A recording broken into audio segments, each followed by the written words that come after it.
Por el tipo de problema que tratamos de resolver. Problemas simples y cotidianos, la toma de decisiones se realiza de forma implícita y se soluciona muy rápidamente, aunque después veremos que algunas decisiones tenemos que protocolizarlas con el objeto de ser rápidos, ágiles a la hora de dar una respuesta.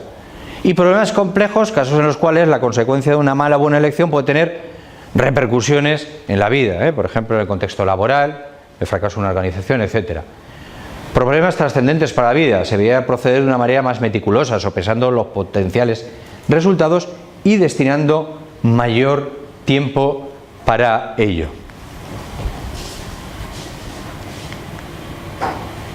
¿Qué he hecho? Por ejemplo, realizar una inversión para expandir la empresa que puede tener efecto contrario si no se tiene éxito. De hecho, pues hacer una inversión demasiado grande pues puede producir que la propia empresa desaparezca.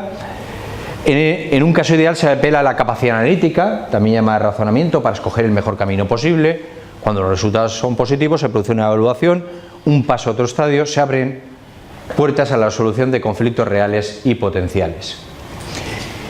Bien, vamos a ver algunos factores que influyen en la toma de decisiones que he mencionado anteriormente.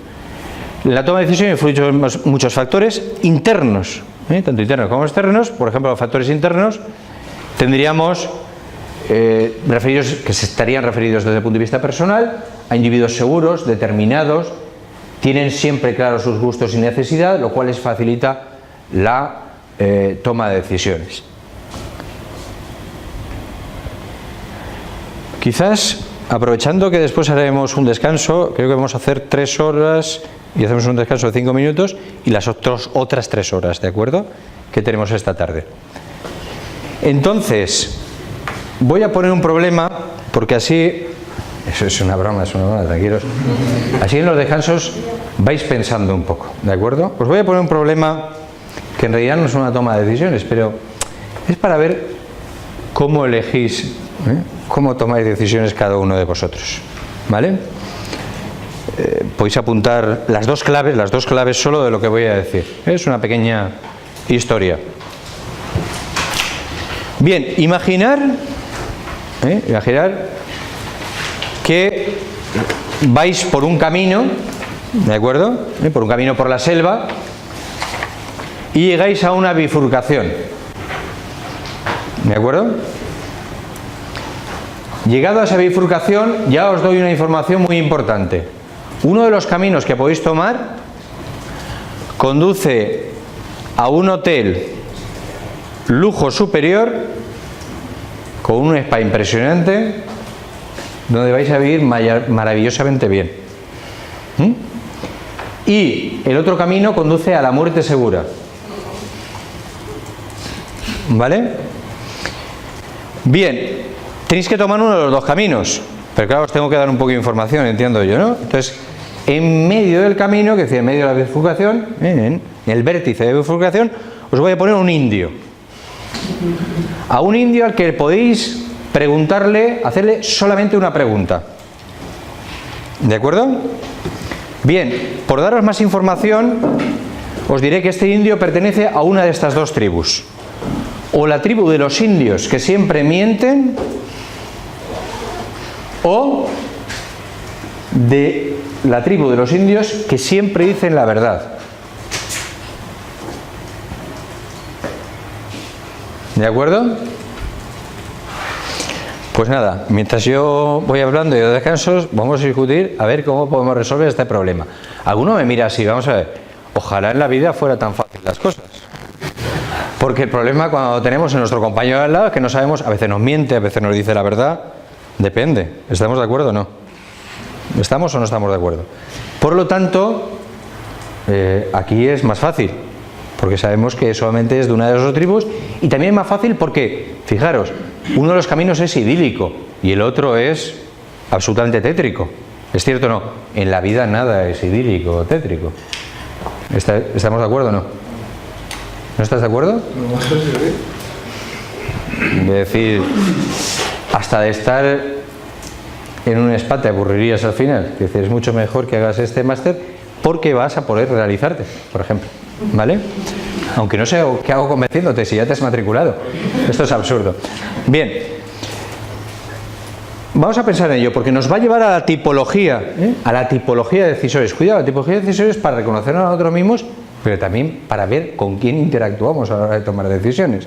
Y decía, factores individuales, individuos seguros, determinados, tiene siempre claros sus gustos y necesidad, lo cual les facilita la toma de decisiones. Todo el mundo conocemos a alguien muy seguro desde el punto de vista de la toma de decisiones, o conocíamos, que ya ha muerto, y en una bifurcación de este tipo.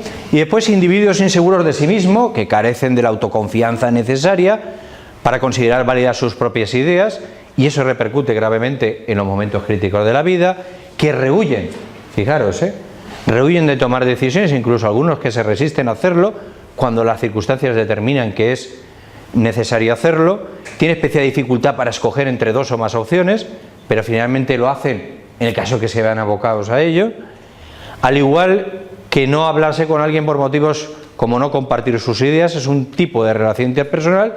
Dilatar una decisión es también una acción que nace de otra decisión. Y esta primaria tipología que acabamos de describir es, en cuanto a lo individual, es básica. El producto de las decisiones, las acciones o la no acción, como he comentado anteriormente, que se puede considerar en sí misma una acción, es decir, no actuar, pues es también una decisión, puede ser más o menos acertadas en función de si estas son exitosas, es decir, si consiguen máximo beneficio. Después comentaremos o explicaremos esto un poco con más detenimiento, pero es la realidad y la naturaleza o el resto de seres que actúan en ella, especialmente los humanos, quienes, con las consecuencias, que es lo que has citado anteriormente, una palabra importante, es decir, ¿qué es lo que tiene una toma de decisiones? Una serie de consecuencias. Ya veremos si conocidas, desconocidas, ya veremos.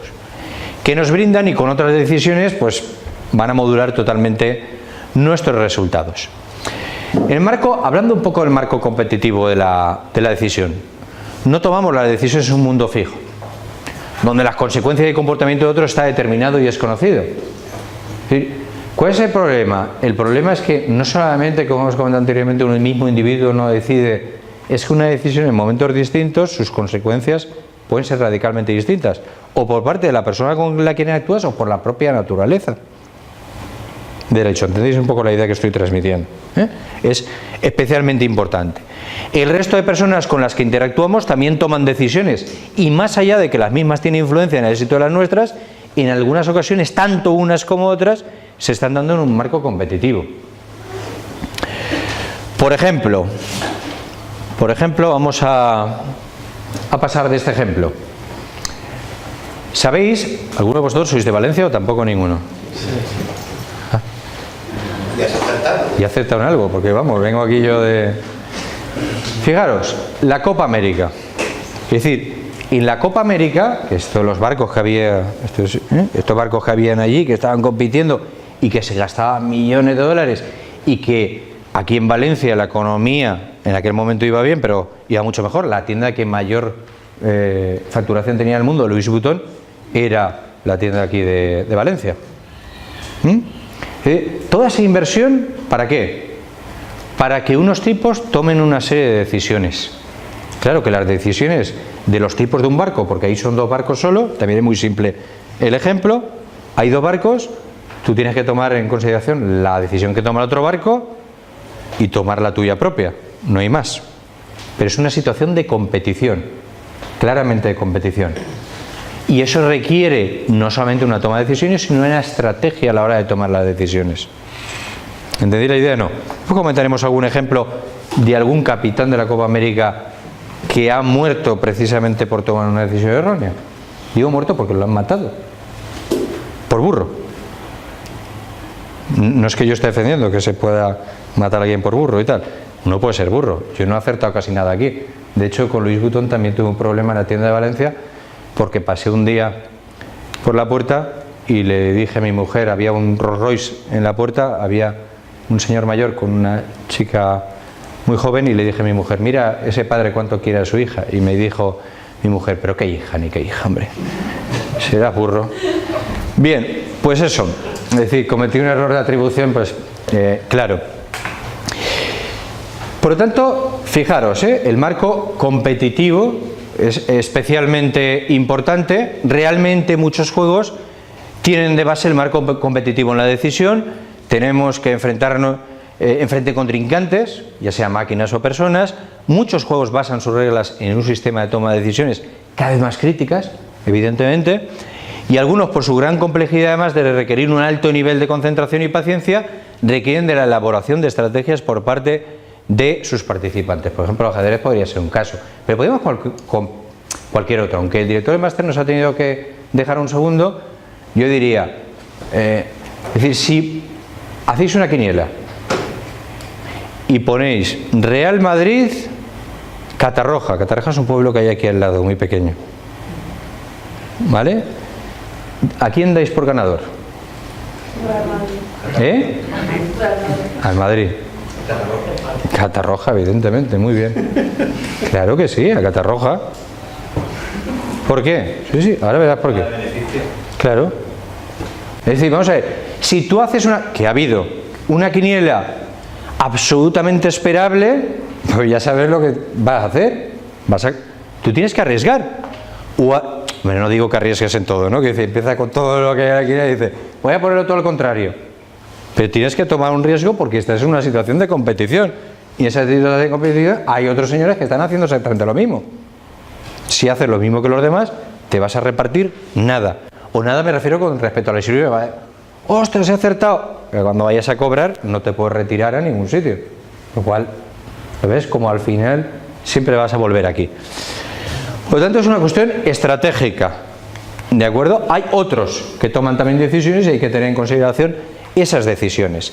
Dado que el proceso de toma de decisiones es inherente y abordado en muchas ocasiones por un operador humano, todos podemos entender esta tarde aquí que la psicología tiene mucho que aportar en aspectos tales como conocer el proceso decisional desde ese punto de vista que he dicho anteriormente, fundamentalmente de cómo tomamos las decisiones.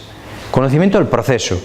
Conocimiento de los errores recurrentes que se producen y explicación de por qué y cómo se producen esos errores. Esto nos lleva a dos tipos de teoría. A un tipo de teoría más matemática, más económica, que son los modelos normativos. Y otras teorías, efectivamente, más psicológicas, que son los modelos descriptivos.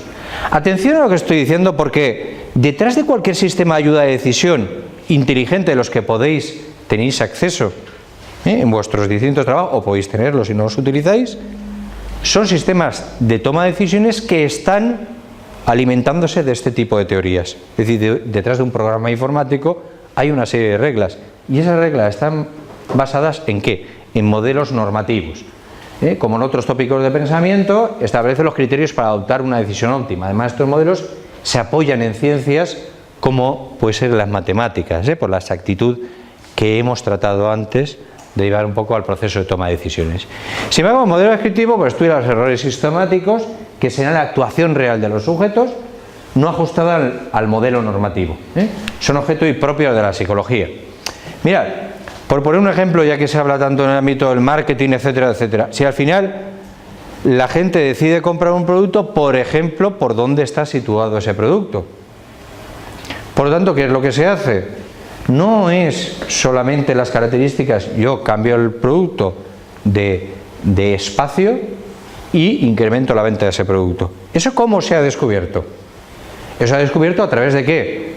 A la hora de observar y describir cómo se produce ese proceso de decisiones. Por lo tanto, una estrategia de marketing de este calado, de este orden, ¿de acuerdo? Es algo que está fundamentado en un estudio de ese proceso.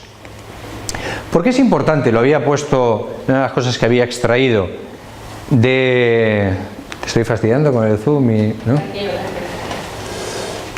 Bien, decía que ¿por qué es importante estudiar la toma de decisiones? Por la frecuencia de ocurrencia es alta, porque el resultado es trascendente, porque es un proceso más complejo de lo que puede parecer.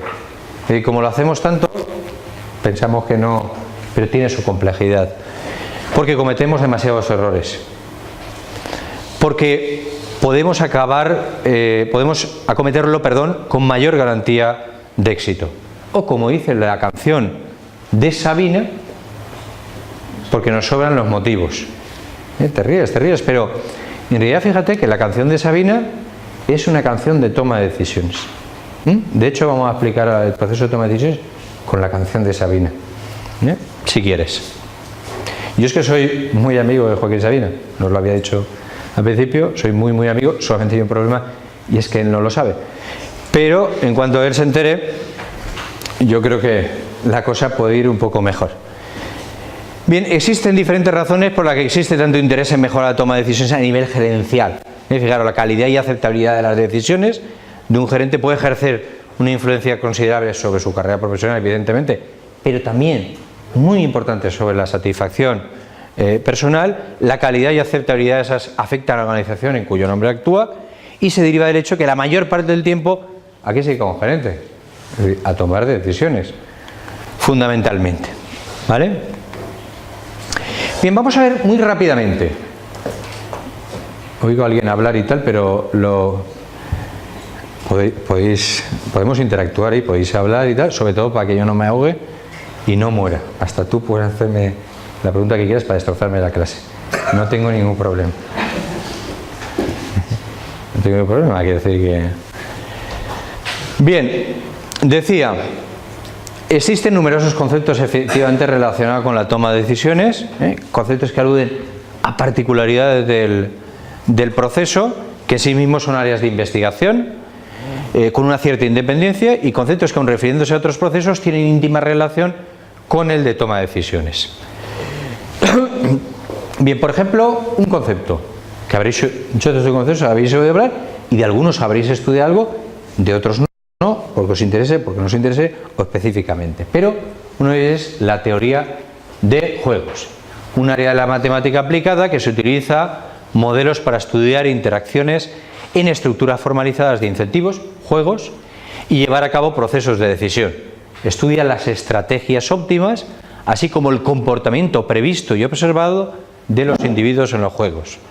Desarrollada en sus comienzos como una herramienta para entender el comportamiento de la economía, la teoría de juegos se utiliza actualmente en muchos campos, como la biología, la sociología, la psicología, la filosofía, etcétera, etcétera. Bien, experimentó un crecimiento sustancial, se formalizó por von Neumann, etcétera, y desde los años 70 la teoría de juegos se ha aplicado a la conducta animal, incluyendo el desarrollo de las especies. A raíz de juegos como el dilema del prisionero, todos habéis oído hablar alguna vez, ¿no?, del dilema del prisionero, ¿sí o no? Constantemente hay muchas películas que utilizan este tipo de estrategia. Es cuando llegan dos reos a una comisaría con un delito, se les separa para que confiesen. ¿De acuerdo? Entonces, ¿cuál es el problema? Es decir, ¿cuál es el dilema? El dilema es, el primero que habla, evidentemente obtiene más beneficios. Tú no estás oyendo qué es lo que está diciendo tu compañero, ¿no?, el que ha efectuado el hecho delictivo contigo. Y por lo tanto ahí se produce una situación, y constantemente digo que me da igual la serie que veáis, absolutamente igual, me da igual que sea Scandal, que sea CSI, que sea, me da igual, cualquiera de ellas, hasta lo que sea, hasta Puente Viejo. Digo que cualquier serie siempre plantea, es algo recurrente, o cualquier recurrente, este tema del dilema del prisionero, en tanto en cuanto se está valorando este tipo de elementos. ¿Qué va a hacer la otra persona? ¿Hasta qué punto confiamos en la otra persona? ¿Quién va a vender a alguien antes que otro? En los que el egoísmo generalizado perjudica a los jugadores, la teoría de juegos ha atraído también la atención de investigadores en informática, la inteligencia artificial, etcétera, etcétera. ¿Vale? La estrategia. Y la palabra estrategia proviene